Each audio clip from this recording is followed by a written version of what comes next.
Welcome to another episode of Saint Vincent Untold Stories. On this episode, we give you the recent updates about the soufriere volcano in Saint Vincent. And we feature Chateau-Billet, the place that is not normal right now. When I say Chateau mash up, Chateau-Billet mash up.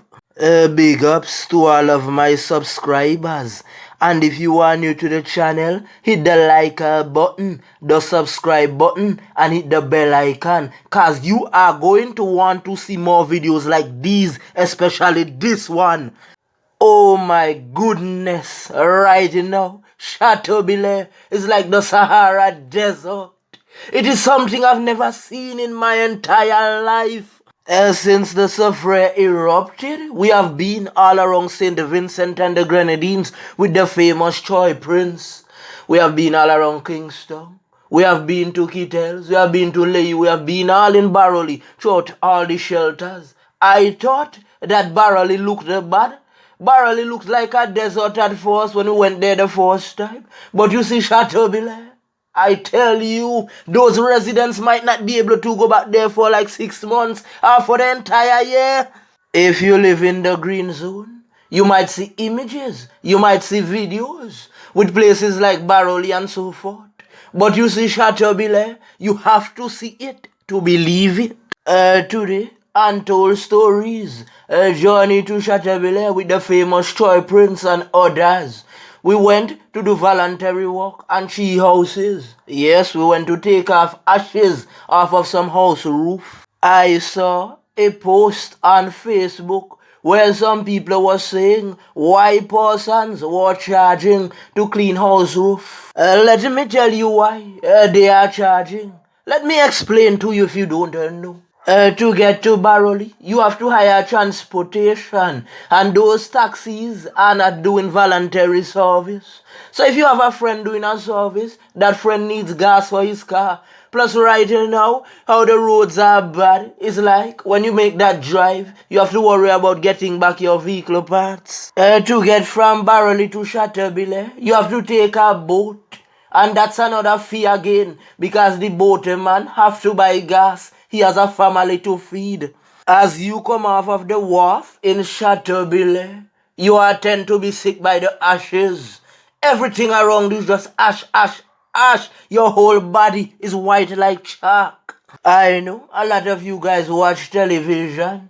You must have seen something like quicksand before. That's how it is in Chateau-Billet. The ash in Chateau-Billet roads is so deep that your feet begin to hurt. Plus, the sun is blazing, so the ash is hot. It burns your feet. You have to have on a mask, and over that mask, you have to tie up your entire face with a t-shirt, and you have to put on goggles. Most persons would say, why don't you just clean the house? Do you know going up on a house is a risk? Most persons are afraid of heights. If you see some steep roofs in Chateau-Billet, just to clear some roofs, you have to even crawl on your stomachs. If you fall off, who is responsible for paying that cost at the hospital? When you begin to shovel and sweep the roofs, it's dusk, dusk, dusk everywhere.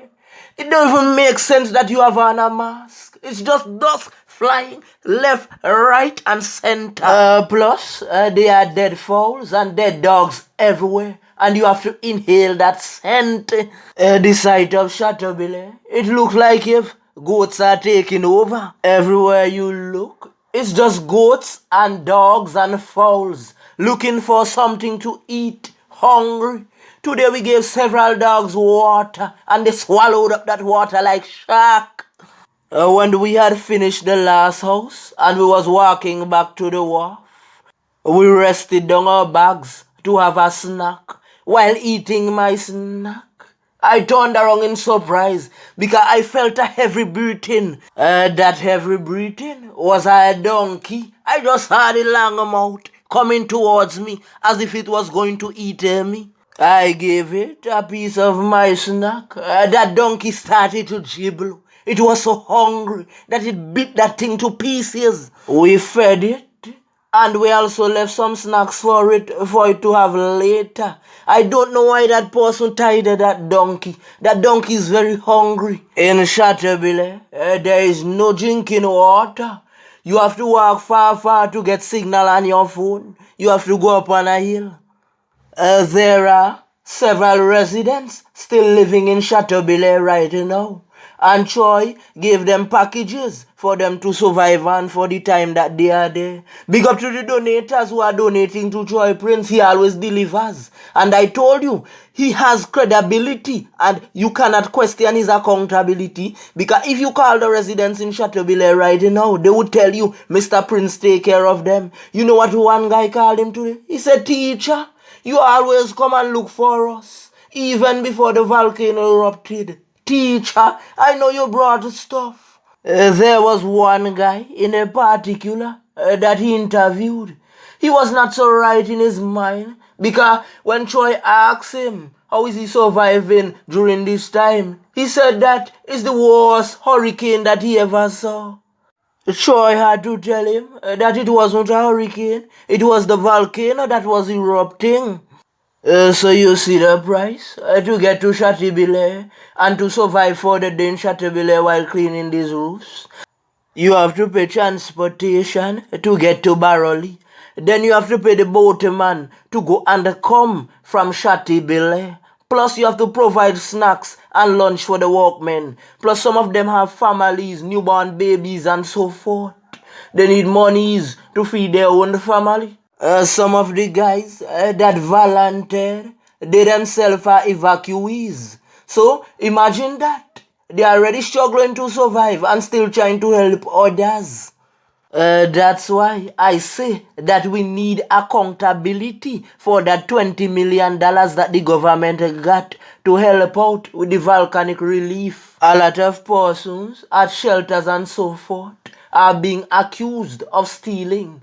If you are stealing, you are committing a very serious offense right now because there are people who cannot eat. You see, if the guys ask for a little money to clean your house, you are going to go on social media and you are going to bash the guys and say, oh, these guys are out there for money, they are not volunteering. But let me tell you something, when these guys are old and they get sick, you are some of the same ones that are going to pass remarks and say, it's something they probably did when they were young and it catch up on them. But it's not something they did when they were young. They tried to help you, but you did not see. We got back from Chateau, 8:45 p.m. That is the time we step foot into the house. So you see how long that took us? Short mash up, pants mash up, shoes mash up, slippers mash up. You see the cost? As I told you before, you are not going back to Shatterbile right now. I was there, I saw for myself. So while you are in the shelters for like say 6 months, 8 months, 9 months, and you fail to question the accountability of that $20 million, you are in serious trouble. Because right now, some roofs are already sinking in from that ash. The guys in the hill that planted the thing that is not legal, you yourselves are in serious trouble too, because everything fell down.